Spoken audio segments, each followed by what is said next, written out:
going on, everybody? Hello again and welcome back to another episode of the Welch Report with me, Jean-Luc Welch. Make some noise, clap it up, get excited. Wherever you are, we are back with another jam-packed episode to open up the week as the NBA is back. That's right, basketball is here. The coveted hardwood is about to be played on. My favorite sport is getting ready to become underway. We got all the latest and greatest news, or rather my picks in terms of who has the most to prove throughout the NBA, some of the biggest storylines. But before we cover that, we have to cover the world of the UFC. That's right, we're covering combat sports on this episode as well, because UFC 294 just took place, and Khamzat beats Kamaru Usman.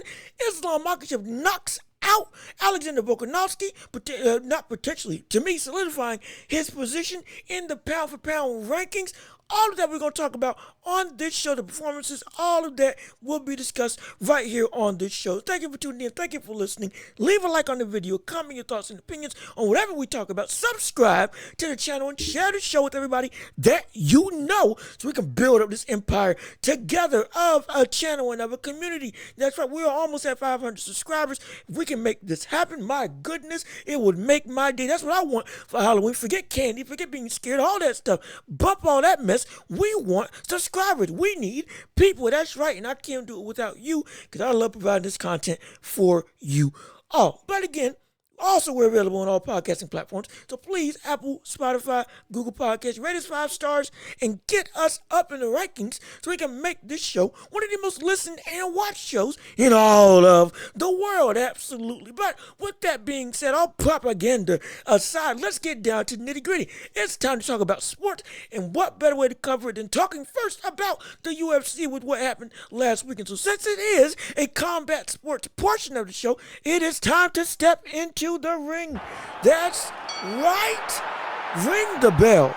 Let's get it started with round 1 going underway with Khamzat versus Kamaru Usman, the co-main event of the evening, with Khamzat beating Kamaru Usman in a very competitive split decision victory on the part of Khamzat. Now, again, I picked Khamzat to beat him, and I thought it was going to be more of a mauling like we had seen from Khamzat in the past, like he did against Kevin Holland and others. But again, this was against somebody like Kamaru Usman, who was at one point in time the best UFC fighter in the world today, the best of the 3 African kings when him, Adesanya, and Ngannou reigned and ruled over the UFC. And with him moving up in weight to fight Khamzat, this was going to be Khamzat's biggest test, as well as this was going to be Usman's real, I guess, come to task moment for us to figure out where he's at in his career after suffering back-to-back losses to Leon Edwards, one by KO and then one by unanimous decision. Would this be potentially the start of a downfall for Kamaru Usman? That is one of the storylines going into this fight. And with this fight now happening, we can say 2 things. 1, Usman is not declining in the way that I thought he was going to decline. Thankfully. I love to see him fight, love to watch him fight. He is not the journeyman or potential gatekeeper that I said he was going to be based off of this performance, because it was close against one of the best up-and-coming fighters in the world today, who at his weight class, at a weight class that Khamzat was comfortable with because he was outgrowing welterweight. So with Usman moving up, and him losing, but in the fashion that he lost, I'm not to the point that I'm saying, okay, yeah, he's just out of it. No, he can still be competitive. He's going to move back down to welterweight, and he can still be something special. He can still regain a title back at welterweight. Yes, he can. He is not out of the running of his prime yet, like I feared he would show that he would be at the end of this fight. But with that being the case, give credit to Khamzat in this victory, because when he was on in this fight, this brother was on in this fight. You want to talk about an absolute explosive fighter. Khamzat is a brother that will just explode and maul you when he gets the opportunity. And in round 1, breaking down the fight now, Khamzat came out like a ball of fire. Once he got his hands on Usman, he did not let go in that first round. Would not let him up, didn't let Usman have a chance to escape, attempted multiple submissions, and again, Usman is a phenomenal submission defender. And so him not getting a submission was very impressive on Usman's part, but still, being able to consistently have control on the ground, not let Usman, who is a phenomenal wrestler, get any form of stability nor any form of essentially hope once he got him on the ground to be able to say, I can escape. Just shows the real power and wrestling background and the dominance that we can see Khamzat do on any given opponent. That in itself is real. However, when after round one, we saw Khamzat's mouth get incredibly, or rather his foot get incredibly pushed off the gas. Very much not trying to capitalize on the round one domination that we saw from him in this fight. And it also translated to round three as well, when he wasn't nearly as aggressive as we saw in round one. When again, if he had kept on that same pressure, man, this brother could have had full control and potentially gotten him out of it. Potentially could have gotten Usman out of it. Not saying that he would have. I'm saying it's a possibility with how dominant that he was. And again, round one went to Khamzat Chimaev. Round two went to, for me, Usman, because of how it slowed down and how Usman was having better ability on the feet. Then in round three, when it came to just trading and ground game, Usman was winning on the feet in round three, but Khamzat was keeping it a lot closer than it was in round one, or than it was in round two in terms of the striking with Usman, since Khamzat was able to get Usman on the ground in round two. And then in round three, came to play, Khamzat kept the striking competitive as well as taking down Usman. Again, mind you, Usman rarely, if ever, gets taken down in fights. So for him to take him down multiple times is a feat incredible of itself. Shows how good Usman is, but it also shows how great Khamzat is when it comes to wrestling and when it comes to the grapple game. So with that being the case, in round three, Khamzat did enough combined with his striking and complete control once he actually got Usman on the ground was enough to win in the fight.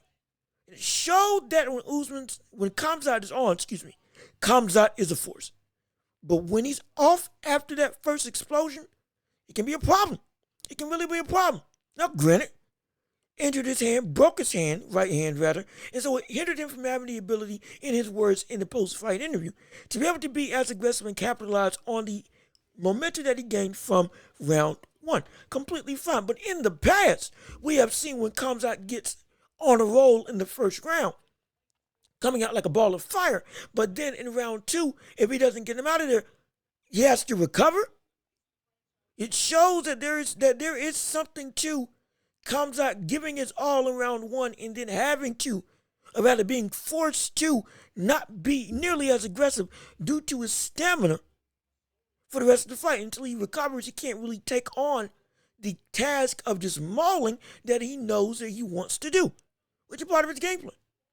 With that being the case, we now have to say Khamzat Chimaev, there may be some concern going into the Sean Strickland fight, because again, the winner of this fight would have an opportunity most likely to face Sean Strickland for the middleweight title. Now that Khamzat is won, most likely he's in line to be the next step to face against Sean Strickland, especially with Israel Adesanya taking such a long layoff, in his own words, to take off of the sport. Now that we see Khamzat and Strickland being potentially the next guys up, what we're going to see from them specifically in a 5-round fight, how will we see Khamzat Chimaev come out? And could we potentially see him lose because of stamina issues? Because if he goes this same route, even after fully recovered and all that stuff, after the hand injury fully heals and all that, understandable. Regardless of it, if we see Khamzat Chimaev come out with the same ball of fire and is not successful against Sean Strickland, and now he's got to recover and then do it all again in round three and then recover again, we can see that fight go to Sean Strickland. We can see him winning. Though I think if Khamzat gets his hands on him, he can get him out of there. But if he can't get the grapple game going and uses up all that energy, like we know that he likes to go all out in the first round, in a 5-round fight, it can be a problem. It can be a problem. Because even regardless of the injury, there is still some real concern in terms of striking with Sean Strickland, as we saw against Sean Strickland have an outstrike Israel Adesanya, who's one of the best strikers in the world in the UFC. Beat Israel Adesanya at his own game on the feet. And so it's hard for me to say, no, actually, no, not hard. It's not hard for me to say. I don't see Khamzat being able to just outstrike Sean Strickland. Yes, we know he has the power, but Sean Strickland, from what he showed against Israel Adesanya, is better technically. And so, with that being the case, it's going to come down to if Khamzat will be able to get his hands on Sean Strickland and get him on the ground and control him for the entirety of the fight and get him out of there early. And if he can't get him out of there early, now it plays into the champion's game.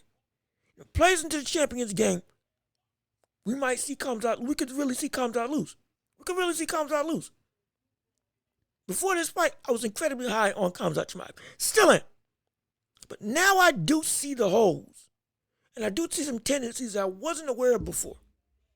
One of the main ones being how when Khamzat doesn't get you out of there after the first bum rush, the first blitzkrieg, turns into a situation where he's got to recover for a full round. Has to. Injury or not. And since that's the case, going up against Sean Strickland in a 5-round affair, it's going to be incredibly interesting to see if Khamzat will be able to have that same smash you, get you out of there, overwhelming level offense later on in a fight for a title when it gets to round 4 or round 5. If it does in fact get to that point, which I think Sean Strickland will be able to force it to that point. Now when you're in deep waters, there's real concern for Khamzat Chimaev. But based off of this performance, he can put Sean Strickland in trouble early. But if that doesn't work, now we get to some real concern. Will we see it? We'll only know for sure once down the line when they actually get to step into the octagon. But for the time being, there's a lot more hesitancy for me saying that Khamzat's going to be champion. I still think he will, and I still think he can beat Sean Strickland. And I still think he can become the middleweight champ. But now it's a lot closer than I was expecting it to be. A lot closer. Partially because of Sean Strickland's performance in his last fight, winning the title, and it comes out performance in this fight with Usman to get a title shot. A lot closer than we may have expected. And now I can't wait to see that fight happen because it's going to be a real interesting affair. But now with that out the way, with the main event of the evening, Islam Makhachev knocks out Alexander Volkanovski to retain his lightweight title. After Volk, again, Usman and Volk both took this fight on 10 days' notice, 10 to 12 days' notice. And while it made Usman look great with how he performed against Khamzat on less than 2 weeks, Volkanovski getting KO'd with less than 2 weeks experience, or rather preparation for Islam specifically. It's the risk that you run when you take fights on early notice. I believe that he was prepared, but even still, not having a full camp, you still could be more prepared. And with him being KO'd like this, it's a concern. It's a risk that you take with any fight, but especially when you take a fight on such short notice. But even despite that, Islam being able to knock out Alexander Volkanovski gives him now real credence to say, or not even real credence, cements him as arguably the best pound-for-pound fighter in the world. Arguably. Now again, we had on ESPN UFC, they had John Jones as the best pound-for-pound fighter in the world. But right now, I would have to put Islam Makhachev on there. Because of, again, Volkanovski being more active, being the number one previously, and then beating him twice in a row, knocking him out in the second fight after keeping it close in the first fight, thinking it was going to be, again, the wrestling that was going to get Volkanovski out of there, if anything, with you being such a great takedown artist in Islam Makhachev, with Islam having such dominant ground game and dominant control in the grapple game in their last fight. And for Volkanovski in the last fight to have such a dominant stand-up game and to then get not only outstruck but get knocked out early in round 1 in a championship fight, we have to say it. Islam's the best in the world right now. Islam, for me, has taken that crown. Islam Makhachev is the best fighter in the world, pound for pound in the UFC today, in my estimation. And it's partially because that one of the biggest things about Islam that we all undervalued was his striking. Grapple game we knew. Submission game sublime. Almost second to none in the entirety of the UFC. Charles Oliveira would have something to say about that, though, with him being a submission savant. But Islam Makhachev as well, a submission savant. Submission savant. In fact, that's how he got the title, by submitting Charles Oliveira. But with him now being able to knock out Alexander Volkanovski, we took his striking game for granted. We really did. We really took his striking game for granted. Overshadowed by how dominant Volkanovski was on the feet in their last clash. Even though Islam was able to stun him, drop him a couple times in their first endeavor, and in their first encounter, we still didn't see Islam as the dangerous striker, as one of the key pillars to his game. Now, we have to say that. We have to say that now. Landed that kick perfectly. Right above the guard, on the top of, or rather on the side of the head, had Volkanovski on shaky legs, and then ended the fight with the grounding pound at the edge of the cage. Nearly out by the time he hit the mat, out after the second punch on the ground. Islam Makhachev right now is the best fighter in the world. Fought incredibly. And it looked like it was going to be potentially close. A potential continuation of their first endeavor, with how methodical it was. But Islam Makhachev set up the high kick with leg kicks and a body attack to get Volkanovski to shrink with his guard so that he could land that high kick right on the side of the head, just above Volkanovski's fist. And that's one thing that Volkanovski has always done. He's always had his guard up. He's always been defensively aware. But he always left the top of his head vulnerable to attack. Always. Whenever he would have that guard up, he would never hold it up. He would always hold it to his chin. Understandable. Again, fundamentally, that's how you're supposed to do it. But he would never hold it high enough to fully cover the side of his head. And since that's the case, Islam picked up on it, got him comfortable with going to the body, attacked the body, then went to the head with a high kick, got Volkanovski to duck down and duck into the kick right where his guard was most vulnerable, which is right above his fist, and got him out of there. Great setup, great technique, great power. Fully unveiled a very underappreciated portion of his game. And we have to now say he's the best in the world. We really do. I can't wait to see him fight Charles Oliveira again once Oliveira fully recovers from injury. That's the fight that everybody wants to see. That's the fight I want to see after this in defending his title. Love to see that rematch. But we have to say right now that he is the best in the world. We have to. No qualms about it. Have to say that right now. Islam Makhachev is the best fighter in the world, even above John Jones, because John Jones doesn't have the consistency in terms of fighting enough to be able to have that claim. He just doesn't. He can be the GOAT of the UFC as a whole, absolutely. But right now, pound for pound, no. Islam Makhachev is the best fighter in the world. Absolutely, he is the best fighter in the world. Made us appreciate a part of his game that I didn't appreciate. And now we can argue he's one of the most complete fighters in all of the UFC. Great world-class submission game. Absolute dog when it comes to grappling and keeping you on the ground and controlling you in the clinch. Now with power and a varied level of attack in his striking that is effective against one of the better strikers in Alexander Volkanovski to knock him out as well on top of that. Oh yeah, no, he's right now, we can call him the pound for pound best in the world. Deservedly so. And the only concern with this fight comes from Alexander Volkanovski. Where is he going to be after this fight, mentally.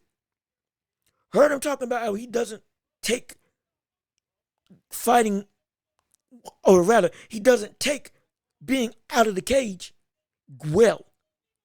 He goes insane. Hopefully that's not a mental situation. Really hope that's not the case. But regardless of that, he needs to be in the cage. He needs to fight. This is his home. This is where he thrives. But after getting knocked out, will he be the same Alexander Volkanovski coming into the next fight? And by the same, I mean having the ability to take a punch and take a shot. I'm not saying that, oh, okay, his chin's done. Saw it against Usman. Usman got knocked out. Boom. Everything's great. We've also seen other UFC fighters, once they get clipped, now their chin's never the same, and they can't take a punch, which retools their entire frame of fighting for the worse. Because now they get overly defensive on their ability to, oh, I can't get hit. Hence, I can't fully get into the bag of offense that I need to in order to get out of victory. That is what happens at times when we see fighters get KO'd. That's what we could see with Alexander Volkanovski. I'm not saying that he's not mentally strong. Yes, he is. But we've seen it take a toll. We've seen knockouts take a toll on fighters. It's a real concern. It could just be that Volk, just his numbers up when it comes to Islam Makhachev. That very well could just be the case. And against everybody else, he's completely fine. Or we could see a situation where we see Alexander Volkanovski now for the rest of his career not be the same Volk that was pound for pound the best in the world. We have to have that as a real reality. We could see Alexander Volkanovski not be the same Volk anymore. We could. And again, I'm not even saying from the standpoint of mentally he just checks out and is no longer the same. No, mentally I think he's strong. I don't think he's going to get away from the game plan that we know that he knows that he can do, and that we all know that he's capable of. Fight in a style that got him to the point of being the best in the world. Not saying that he will get out of that, but I am saying that when he goes up against opponents now, if he does get caught again, we could see a situation where he just can't take it. He just can't take it. It's always a concern for anybody, especially a top guy, after they get cold clocked KO'd. Regardless, it's a question that must be asked. Because it's a question that can affect the career of a fighter potentially going forward. It really does. Because if you're vulnerable to getting caught and KO'd, especially after your first major boom KO loss, and I'm not talking about, okay, ground and pound, you just got beat. No, I'm talking about you got caught and you went down because you were knocked out. That's what I mean.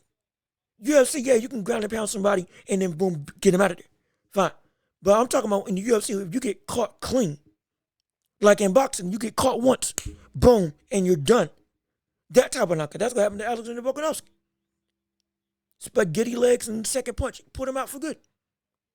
Completely. Those types of knockouts are the knockouts that can affect the fighter. Those types of knockouts are the knockouts that can affect the chins of fighters. And that's the type of knockout that we can see Alexander Volkanovski potentially have to deal with for the rest of his career going forward, if his chin, in fact, is now no longer the same. If his chin is the same, okay, great. I can see him going back down, still reigning as, I believe, the featherweight champion. No problem. But if it's not, you keep a close eye on Alexander Volkanovski. We can see that reign potentially come to an end in the future. It's a possibility. I'm not spelling the end for Volkanovski, nor am I saying that he is washed or done up. No. I'm saying this is the type of loss that we need to keep an eye on for the trajectory of Alexander Volkanovski, for the trajectory of a champion who is one of the great champions of this era. We have to. Very well, we could see him get back into this point and get another rematch with Islam. Very well, that could be the case, and I'm not ruling that out. Not ruling that out at all. We can very well see after this KO loss, he all of a sudden becomes even better defensively, plugs up a lot of the holes that he has in his defense on the feet, and turns into an even bigger monster as he climbs his way back to his goal of being a 2-division champion. Featherweight and lightweight. Potentially getting a rematch with Islam Makhachev, earning that right to fight him again. We could very well see that happen. I hope we do see that happen, because I want to see him improve. I want to see him get better and better and better. I want to see the best of the best continue to climb and overcome the odds. Absolutely, that's what I want to see. But at the same vein, we have to say that while that isn't, in fact, what I feel will happen, what can happen can be just as detrimental with him being potentially a chinny fighter. Not being able to take a punch like he used to. Not being able to consistently have the ability to, if he gets caught clean, okay, I don't got to be as concerned. Especially going up against some of the better strikers in the division. Like he wants to go up against in his next fight. I forget the brother's name, but he is a KO artist who he wants to fight next, who we called Dana to get him in a fight with next. Because in his own words, he wants to be in the cage, keep him active, keep him busy. Applaud him for taking on danger after danger without any tune-up. Phenomenal. Great. That's how we want every fighter to be. Embodiment of a warrior. Love that. In the same vein, the concern is still the concern. And we have to just wait and watch and see whether that concern, in fact, will be valid, or if this will be the evolution of Volkanovski as a fighter going forward. Now we have to talk about the world of the NBA. That is right, basketball is back. It is here. Finally, the NBA is upon us on tomorrow night. Tuesday, tip-off of the NBA season officially gets underway. We have gone through on this podcast over the offseason, all the latest moves, all the latest in breaking offseason signing that's been going on, trades that have been going about, all of that. So we've covered who I feel is going to be the champions. I think it's going to be now the Milwaukee Bucks. Again, still, I'm picking them again, especially after Damian Lillard. That's going to be my favorite. Second favorites are going to be the Lakers, and then the Boston Celtics as third. But you can honestly flip-flop either one of them in terms of talent, for talent perspective. And then we've talked about the other dark horse teams, all that stuff, understandable. Now we need to discuss who's got the most to prove coming into this NBA season. By most to prove, I mean who's got the biggest chip on their shoulder. Who's got a statement that needs to be made about their career going into this season in order to answer some questions that have been hovering over them all off-season long. Well, to start off with, the very first one is going to be Zion Williamson. That is right. Zion, Big Z himself, Xanos, whatever the word you want to call him. This man, 6'6", 280, 290 pounds, has been one of the most polarizing figures in all of the NBA, partially because he's outside of everything that happened this offseason. If you know, you know. My goodness, talk about drama. But in talking about strictly on-court play, this is a man who, when he's on the floor, can put up 27 on 60% field goal percentage with ease. One of the most dominant just interior scorers that we've seen since Shaquille O'Neal, or even closer, Giannis Antetokounmpo, being able to get down in the paint and do whatever he wants to do. Efficient, effective, able to get, no matter what you put in front of him, he can't be stopped. A wrecking ball in this truest sense. One of the best downhill scorers and just bucket getters. Even though he doesn't have a bag in terms of being able to crossover fade, turn around J, three-point shot, this man will still give you 27 or 30. And you can't do a thing about it. And you know what he's going to do. Has the opportunity to be one of the most dominant players offensively in the league. Only problem is his brother ain't healthy. And that's the biggest concern with him. If you are going to be as great as you are, can you be on the floor? Because when you are on the floor with all the rest of the talent that you have around you, like with CJ McCollum, like with Brandon Ingram, like with Murphy, like with Hurd, like with the legitimate depth that you have on that team, you all can be a dark horse to upset a lot of real contenders in the NBA in the playoffs. and build something special for the future, especially with that big three core that you have with McCollum, Ingram, and you, Zion Williams. But you can't stay on the floor. Either you've been overweight, and no, not even either. It's been you're overweight and you're always hurt because of it. Your body, you weren't taking care of your body in the sense that you needed to in order for it to have long-standing success. And because of that, all of the ability and athleticism that you had in your disposal, your body literally was not built to handle it.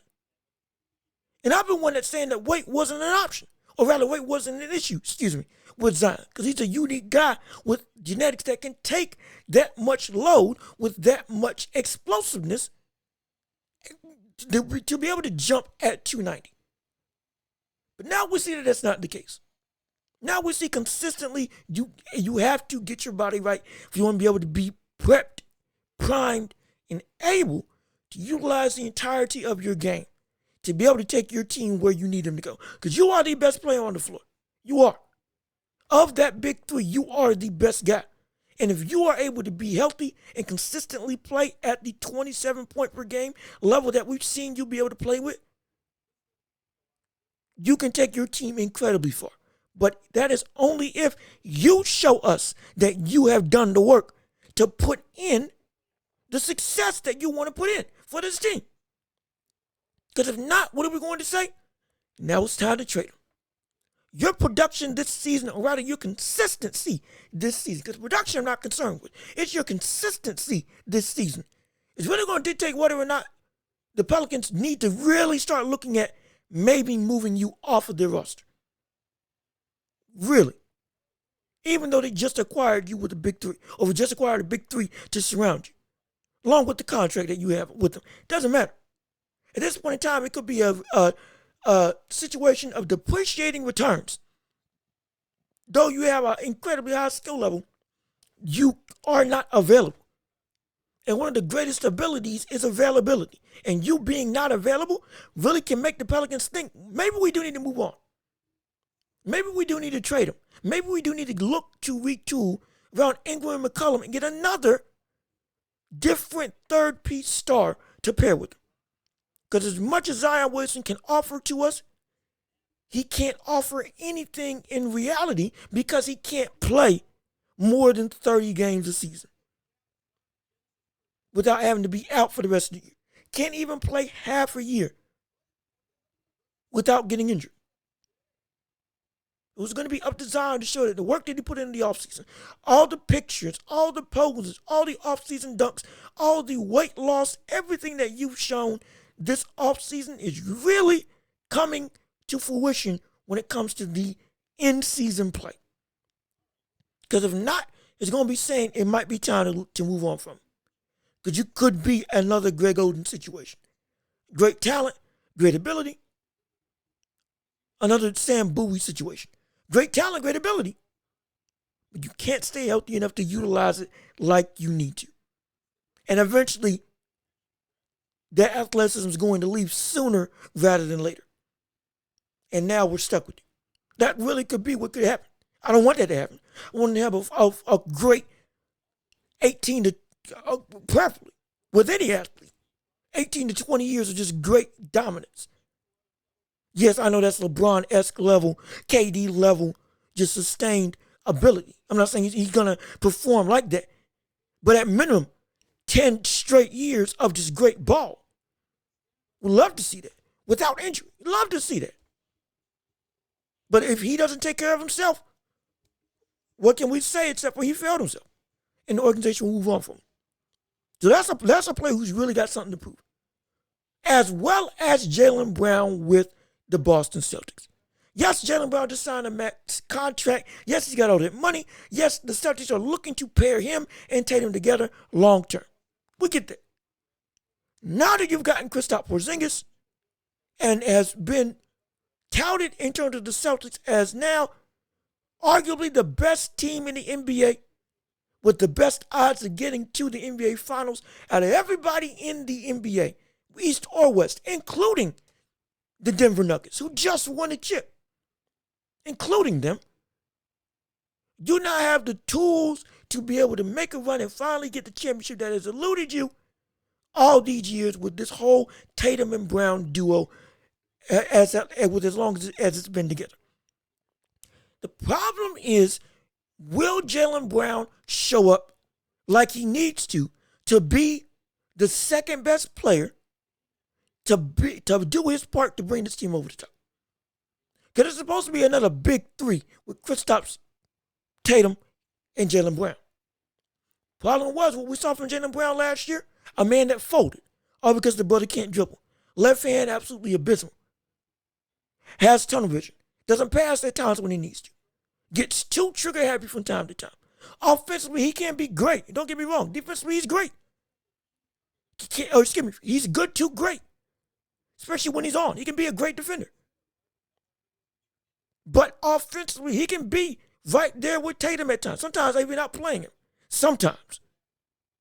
But more often than not, he'll play good.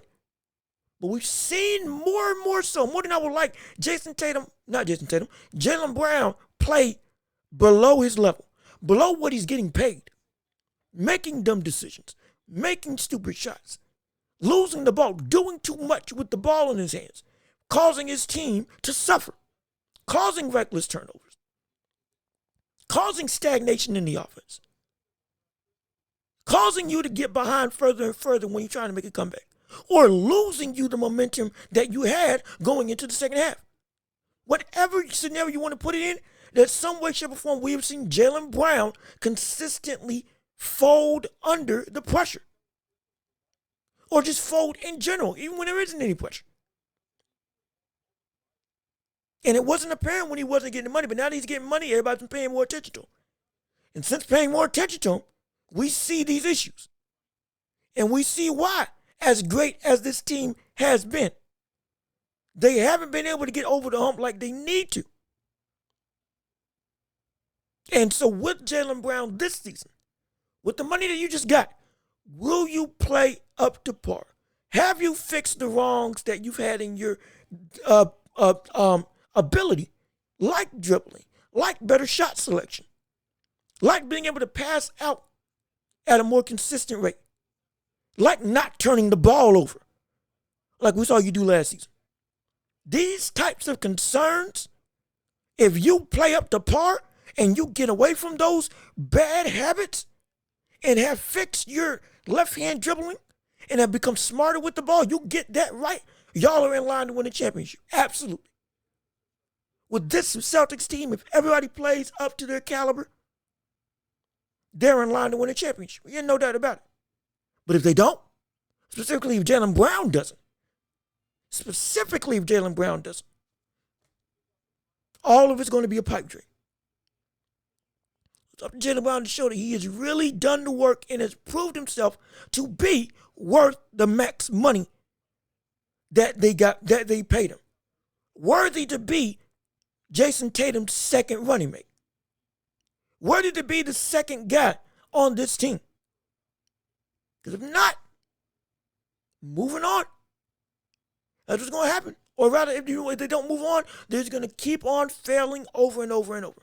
Never getting to that threshold, or getting over that threshold of becoming a championship winning team, not contending team. Two different distinctions. Jaylen Brown's going to be one of the biggest reasons why they either do or don't ascend from where they are right now. Speaking of ascending, next player that actually has something to prove is Anthony Davis. Of all the competitors, all the top athletes in the world today, AD's probably got one of the biggest chips on his shoulder, because the Lakers have done everything right and have made diamonds from coal with this offseason moves that they made. Rob Pelinka, phenomenal. Signed a bunch of people. Re-signed Austin Reeves. Re-signed Rui Hachimura. Got Gabe Vincent, who was a great playoff performer last season. Signed Cam Reddish. Signed a Taurean Prince. Signed a bunch of great core pieces. Christian Woods. Jackson Hayes. Everybody from top to bottom on this team is built to legitimately win. And seemingly they all complement each other. Play defense, lengthy, strong, can shoot the three, can get out in transition, can switch on everybody. This team looks like it's built to be able to come out of the West and win a title. Better than they were last season when they got to the conference finals, getting swept by the Nuggets, and potentially on par with the 2020 championship winning team. Potentially. I'm not saying I'm saying potentially. This team is constructed in a similar way to that 2020 championship squad. They've got everything necessary. LeBron looking like in the preseason fully healthy with that foot surgery, back to 100%, mowing people down, got a stroke from three, looking like he's ready to take on the world and be the same LeBron that we've seen him in the past. Potentially even better, because mind you, LeBron's been averaging 27 consistently over these past couple seasons, and nearly 30 over these past couple seasons before injury has nullified his offensive ability to an extent. He went from nearly 27 to 29 to scoring 26 and 25 points a game after he heard a pop in his leg. In the season before, I think he heard a pop in his knee. Something of those lines. Playing through injury throughout the rest of the year. But before the injury was averaging nearly 30, if not averaging 30 a game. So if AD plays up to his caliber and LeBron stays fully healthy, we got ourselves potentially a championship winning squad. With Anthony Davis finally potentially ascending to being the best player on the Lakers. But if not, it's going to be another underwhelming season. And the tricky part is, it's the same thing with Zion. Health. Healthy Anthony Davis is the best Anthony Davis. If he's healthy and can play, phenomenal. But when he puts everything together, he can't perform. As in, he's not on the floor. Whenever Anthony Davis is a tale of two situations. On one half, he can have offense and defense playing sublime, averaging 27 points with 14 rebounds and 2 blocks a game, being one of the best defensive players in the league while also being one of the best offensive players in the league. But what's the trade-off of that? He can't play more than 40 games a season, going to get injured and going to be out multiple times in that year. Or let's say he's able to play healthier like he played last season. Mind-bogglingly healthier than he's been over the past couple years. One half of his game is great, and the other half of his game is subpar to Anthony Davis standards. What do I mean by that? Offensively, he'll give you 20 to 22. And then defensively, he'll give you 14 and 2. So he'll be great on the defensive end, don't get me wrong. But offensively, he won't be what he can be. What we've seen him as. Now, granted, we've seen him attempt to get better and better at being a dominant interior presence, no longer taking mid-range shots and shooting inside the arc, using his size and athleticism to overwhelm anybody in his way. We've seen that happen, yes, absolutely. But it's never been completely like it was in 2020 or like it was before he got traded to the Los Angeles Lakers in that first season with the Los Angeles Lakers, when both offense and defense were at a top 5 caliber level. When both of his aspects of his game were legitimately up there, really up there. When both aspects were up to par to a point that we were questioning whether or not he or Kevin Durant, who was better. When AD was at the height of his powers. Being a great defensive player while averaging 27 points a game consistently throughout the year. We're giving legitimate arguments on whether or not he was better than Kevin Durant at one point in time. Anthony Davis can get back to that. But will he get back to that? Because if he gets back to that, boom. Another, just like with Jaylen Brown, propels their team to a championship in very high regards. Or in a very serious aspect, can propel them to a championship. If not, win them a championship. With how good the Lakers were looking last season. With this team, oh yeah, they can win a championship. They can win it. they can win it. At minimum, be guaranteed to come out the West for a shot at the title. But it's up to Anthony Davis to play through injury, not even play through injury, be not as injury prone. And when he does get hurt, play through it. And then finally combine both his offensive eliteness and defensive eliteness into one congruent game. Not having one aspect of your game being elite and the other one being subpar by your standards. With the subpar portion normally being the offensive portion. If AD can average 25 to 27 this season and still sustain the great defensive ability that he had last year and in years prior, yes, championship. Wholeheartedly agree with that. Wholeheartedly agree with that. Championship team. That if they keep it all together, can potentially run it back. But if not, we're going to look again and say, AD, brother, what are you doing? Why is this a consistent problem with you every single year? Because we know you're better than this. We've seen you play better than this. All of a sudden now it's a constant barrage of injury prone, not tough, or one half of your game being lax. You were able, now you're dominating on the inside, but you can't shoot the mid-range, nor the three. And now you're being encouraged to shoot 6 threes a game by Darvin Ham. When in the past, it was, you keep shooting mid-ranges, but we are dominant down low. It's a get everything together as Anthony Davis. You can potentially become the best player on your team and lead your squad to a title. With that roster, you can lead your squad to a title. Yes, you can. But that's what you have to prove because we are fed up as fans. Lakers fans are not fed up with constantly having this will he, won't he mentality of Anthony Davis in terms of will he ascend or will he consistently be hurt and lack one aspect of his game or another. In terms of offensively, will he finally be great as he is on defense or will it be the same one half or another? That's what the concern is for him. That's the biggest chip that he's got on his shoulder for him. Will he or will he not come through? That's what that just said to be seen. But until then, here's what it is. And then, to a lesser extent, but still to a serious extent, Ben Simmons and Ja Morant.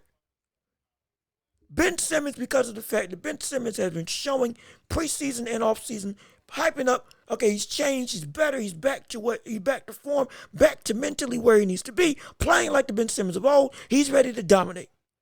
Will he show it or will he not? Because we've been saying this for 3 years. He's about to improve, he's going to get better. We've seen it on Instagram. I've covered this multiple times over multiple seasons. Ben Simmons is I think he's going to be able to make the turn. What Ben Simmons are we going to get? I ask that again. What Ben Simmons are we going to get? Are we going to get the elite Ben Simmons? Are we going to get the Ben Simmons of old, at least back in Philly, which I would love to see, minimum. Just get the Ben Simmons of Philadelphia when he was Rookie of the Year, when he was all defensive, when he was an all-star. That Ben Simmons, even if he can't shoot, I'll take that 10 days out the way. I'll take that 11 ways to Sunday. I'll take that at the drop of a hat. Absolutely. If we could just get that Ben Simmons back. Or we're going to get a Ben Simmons that, again, folds, mentally not tough, nowhere close to where he needs to be, isn't even utilizing his previous skill set that we've seen him be able to become a top 25 player in the league at one point in time. That's all I'm asking. Just get back to that and we'll be good to go. If you never got out of that 15 and 10 in terms of 15 points and 8 to 10 assists a game for Ben Simmons, I'll be completely happy. Just to see that Ben Simmons on a consistent basis. But we've seen preseason Ben Simmons attacking the rim, Ben Simmons being definitive with his movements, not hesitating, playing fluidly, even willing to take mid-range shots and actually making them. All of this we've seen before in the offseason. But in the regular season, doesn't translate. Will it translate this time? Or will it be more of the same of us saying Ben Simmons is back to, well, he's just not ready. He's just not mentally there. He's still looking to get back to what got him into the NBA in the first place. Hopefully we see it, because I've been wanting to see Ben Simmons play phenomenally. Been wanting and waiting to see it. Will he? It's up to him. It is up to him. Because we know what he can do against the rest of the league. Will he be that same level of monster that we've seen him be in the past? And by monster, I mean a diming, driving force. That's what he was. He could give you 15 to 20 just on getting to the rack and then passing out. So what you want about how he couldn't shoot didn't matter. Still, he was able to be effective and provide something. Will you, Ben Simmons, provide something to your team on the Brooklyn Nets, or will you just be a bum like you've been for the past couple years? That's where this whole thing boils down to. And then finally, Ja Morant. Specifically not on the court, but off the court. Will we see him finally get his act right and consistently play for the Memphis Grizzlies? Will we see it? Because first it was a fake gun, or first it was a real gun, then it was a lighter in the shape of a gun that you again post on social media, which got you in trouble again. All this stuff, understanding what the league is all about. We've covered this before. We've already covered this on this channel. Absolutely. You can go back and watch it. But will you be able to keep your on-court stuff strictly on court and get off court or off the court, get your essentially priorities in order? Not saying you're not smart, not saying that you don't need to be you, but understanding that what you've been doing over these past couple months has been jeopardizing your brand and jeopardizing your place in the league, jeopardizing your money, jeopardizing your family in terms of how you can set them up for life, jeopardizing everything that you've been working for in your career. Will you now, in this season, after your suspension is served, get everything right and put all this behind you? Not trying to turn you to a company manager, trying to make you abide to the man. No, be you. Because being you in terms of Ja Morant is why you've been so marketable. But at the same time, you've let outside influences now get you in hot water that you had no business getting into. None whatsoever. And you're risking, if you mess up again, incredibly severe punishment. Incredibly severe. Risking more than it's worth if you go down this route again in your off-court happenings. Keep that clean, we're good. Mess up again in the same vein, we're looking at, I don't even know. I don't even know. I really don't know. Because you've already gone against, after being in the face of Adam Silver, gone against Adam Silver directly after what he told you that you couldn't do. And thankfully you were able to get back, play, already served your suspension from your leave off of the team. Only got 17 games, just about somewhere along that mark. And now you're about to play again, relatively close to the start of the season. But mess up again, I don't even know what, I don't know. I don't know. I really don't know what's going to happen. I just know it won't be good. Potentially detrimental to your career. And all of your branding deals. And all of your money that you're set to make for the rest of your life. Legitimately, that's what's at stake. Will we see Ja Morant finally get away from everything that was bogging him down, messing him up outside of the court? Does that, perfectly fine. Doesn't do that, hey, a fire that burns brightly can quickly burn out. That's what we could see with Ja Morant. Hopefully, prayerfully, that's not the case. But if it is, and it's for the same reasons, he brought this on himself. And I don't want that to be the case at all. I want to see him thrive and succeed. But if it happens again, he brought this on himself. There's nobody else to blame but him. Nobody else to blame but him. And then finally on this show, we need to cover Victor Wembanyama. This man has the real potential to break the entire NBA. I've been hesitant to give as much hype. Of course, we've had them before on the show. Been excited for what he can do. Absolutely. Like in Summer League and all that stuff. Now, seeing him in preseason, what he's been able to do, get acclimated with this shot, get comfortable with the game speed in the NBA, be able to block threes, play perimeter defense relatively well for somebody his size, and recover, be a great rim protector, shoot the three, shoot the mid-range, hit step backs, be able to be comfortable shooting over anybody and everybody, as well as being able to get to the rack and finish over just about any big man that you put in front of him. Posterizing Thomas Bryant, giving buckets while triple teamed, being athletic, being versatile, being nimble, being smart, while at that size and length. All this stuff that we could be saying about Victor Wembanyama, that we've been saying about him in the past, might just be true.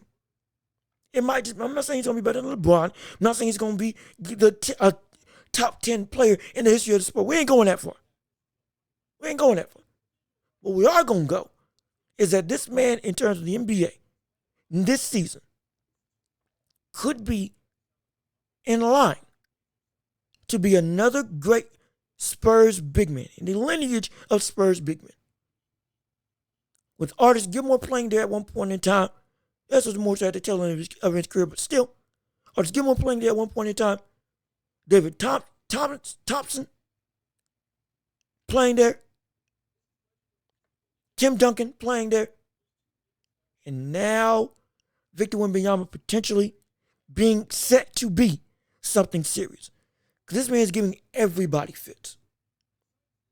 I don't know how you guard him. I don't know how you guard him. It's going to be incredibly difficult to guard him. I really don't know what to do. Because he can catch lobs over you. He can shoot over you. He's got great footwork and great agility. On big men, he can just dribble around because he's got great handles for his size.